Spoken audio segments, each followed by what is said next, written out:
Quite a few of these professionals became conscious, with varying degrees of clarity, of weaknesses in the views of today's officially recognized medicine, and realized that medicine, having chosen to take the modern, conventional natural sciences as its sole basis, often lacks the foundations for a real understanding of disease processes and cures. Our conventional natural sciences, in turn, are on firm ground only when dealing with discoveries that can be made in the external natural world by mechanical, physical, or chemical means. All that physics and chemistry discover about natural processes is then applied to understanding human beings, who in fact contain a microcosmic concentration of all the world's processes. Physical and chemical processes, however, never take the same form within the human body itself as they do in the natural world outside it. The earthly substances we take in are not mere passive substances, but are always imbued with natural processes.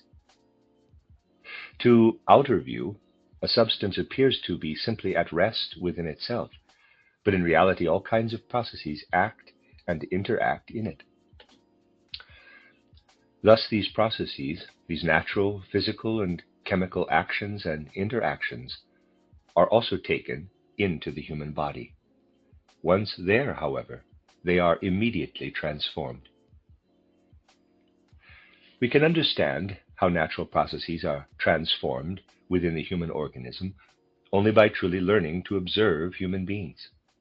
By choosing to base itself exclusively on physics and chemistry, today's science, however, ignores the specifically human factor in the actions taking place inside the human being.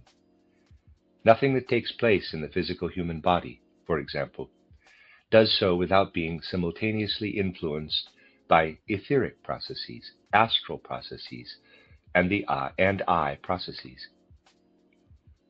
But because science disregards all of these suprasensory actions and interactions, it cannot really approach human beings as such.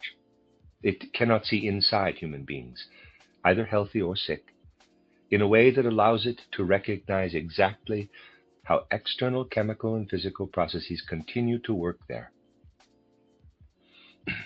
How are we supposed to assess the effect of a remedy if we cannot understand the action of a natural substance that is introduced into the body or used to treat the body in some way? We can say then that in recent times, the greatest medical advances have occurred in the field of surgery, which deals with physical procedures that are more or less mechanical.